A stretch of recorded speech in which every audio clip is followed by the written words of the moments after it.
Enfim, a tensão entre Estados Unidos e China ganhou mais um episódio essa semana.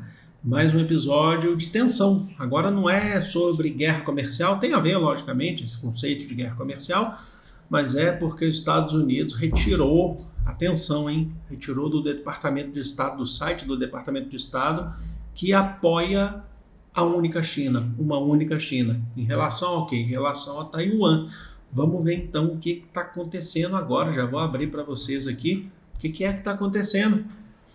A questão é: o Departamento de Estado dos Estados Unidos retirou do seu site a declaração de que apoiava uma única China. E é uma postura essa de não reconhecer Taiwan, a independência de Taiwan, é uma postura dos Estados Unidos já desde muito tempo, desde os anos 70. Os Estados Unidos reconhece a China, a soberania da China. E, historicamente, a maior parte dos países reconhece, a ONU reconhece a soberania da China. O trecho que foi retirado dizia assim: não apoiamos a independência de Taiwan. Retiraram isso. Só que eles alegaram que isso foi uma atualização de rotina e acabou sendo retirado. Assim, não dá para ser inocente, né? A gente sabe do Donald Trump, a gente sabe da postura dos Estados Unidos, a gente tem falado, a gente tem feito vários vídeos aqui há muito tempo sobre isso, que sempre que os Estados Unidos tem a possibilidade, ele vai lá e dá aquela provocada. Assim como também, eu já falei para vocês que a China, numa posição pacífica em relação a qualquer guerra mundial, essa é uma guerra que ela entra. Por quê? Porque aí diz respeito ao seu próprio território. O que a China considera de Taiwan? Considera uma província rebelde. Só para lembrar vocês, Taiwan, Ilha Formosa, é a região onde os nacionalistas do Kuomintang fugiram depois da Revolução Chinesa e formaram uma ditadura, inclusive em Taiwan, certo? Então, a China considera uma província rebelde a única China, mas é território chinês, certo? Então, a maior parte do mundo não reconhece Taiwan enquanto país. Os Estados Unidos, já falei para vocês, desde os anos 70, ele reconhece a China como única China, só que ele não deixa de ter relações econômico-comerciais com Taiwan. Isso causou uma tensão, um conflito diplomático, que o porta-voz chinês, o Guo Jiakun, ele pediu para que o Departamento de Estado dos Estados Unidos retire imediatamente, porque é uma afronta à soberania chinesa. O que aconteceu ali é uma afronta, então, à soberania chinesa. Vamos lá, porque tem mais. Não é só isso, não.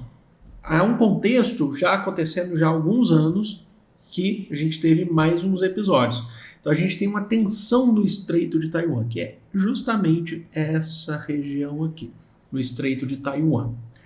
O que aconteceu é que essa região é uma região soberana por uma ZEE. O que é isso? A gente já fez vídeo aqui falando sobre isso.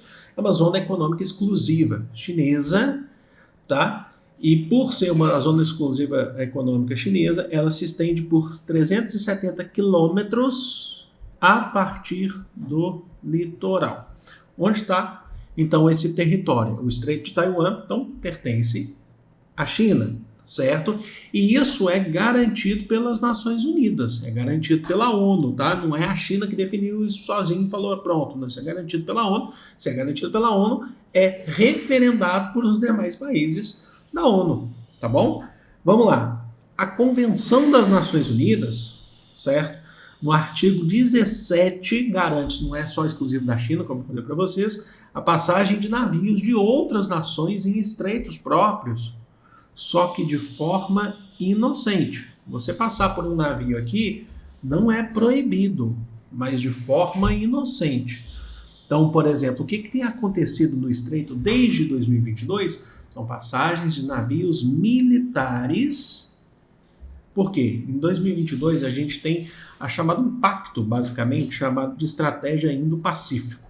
O que é isso? É um pacto assinado entre Estados Unidos, Canadá, União Europeia e Coreia do Sul, que visa a abertura de comércios na região. Visa a abertura de comércios na região do Índico e do Pacífico, certo? Então esse é um ponto. Agora, a passagem aqui, como eu falei para vocês, é permitida, desde que de forma inocente. Na semana passada, foi um dos casos, porque a gente tem desde 2022 vários exemplos. Um navio canadense, que é esse aqui, que é a fragata HMCS Ottawa, que pertence à Marinha Real canadense, certo? Eu já expliquei, inclusive, essa relação Canadá e Reino Unido, tá? E Inglaterra, né? Reino Unido. Ele atravessou o estreito. E é um navio militar, é uma fragata da Marinha, um navio militar. Outros foram passando.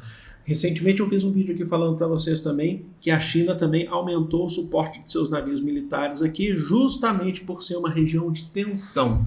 E isso não foi visto com bons olhos pelos Estados Unidos. Não foi visto com bons olhos por outros países também, por conta dessa tensão. Mas eu já falei, se tem uma guerra que a China entra porque é uma guerra que seria em seu território, é em relação a isso, porque isso infringe a soberania chinesa, compreenderam? Então, navios podem passar ali, mas isso nitidamente ou claramente tem se mostrado como um processo de provocação, certo? Outros navios canadenses já tinham passado ali em outras épocas também, desde 2022. O que a gente está vendo aqui, se a gente puder colocar aqui de forma clara e objetiva para que todo mundo entenda, a gente está falando de uma estratégia que foi adotada a partir do século XIX pela Marinha Britânica como uma estratégia imperialista, do imperialismo, de circular regiões que querem ser dominadas ou para se tornarem protetorados ou colônias ou neocolônias, primeiro com navios. A própria China sofreu com isso, com os navios britânicos que chegaram na China no século XIX. Isso gerou as chamadas duas guerras do ópio. A gente sabe disso também. O que seriam essas guerras do ópio? Lá atrás, a Inglaterra queria abrir o comércio chinês. Os chineses não queriam fazer isso. Trazendo para vocês em linhas gerais, mais diretas aqui. E aí os ingleses começaram a vender ópio para os chineses para forçá-los a abrir o território. E dessas guerras do ópio a gente teve o acordo, né, a assinatura do Acordo de Nanquim, que fez com que a China tivesse que entregar a região, teve que entregar Hong Kong para a Inglaterra, para se tornar um protetorado britânico, e foi assim até 1997. Então, isso é uma estratégia imperialista de tentativa de abertura de regiões, abertura de locais de comércio. O imperialismo, eu dei um exemplo aqui dessa estratégia do século XIX, mas muitas coisas seguem até hoje, principalmente pela principal potência, que são os Estados Unidos, mas o Canadá também segue essa ordem por conta da assinatura aí do acordo ou da estratégia Indo-Pacífico, assim como a Coreia do Sul e assim também como a União Europeia. Tá? Então, é um processo de tensão. Se tivesse que ter uma guerra entre China e Estados Unidos, acredito que não, tá? A gente não está aqui para ficar fazendo pavor ou terrorismo em relação a isso, psicológico, histórico, ninguém, mas se tivesse alguma coisa nesse sentido, seria por conta da questão de Taiwan, da questão de Ilha Formosa. Mas eu quero saber de vocês, deixa aqui nos comentários o que vocês acham sobre isso, o que vocês pensam sobre isso, deixa aqui sempre com muito respeito, dúvidas, críticas construtivas, acréscimos que são muito importantes, correções, e é isso, com muito respeito, logicamente. Eu vou ficando por aqui, amo vocês de coração, grande beijo, fui!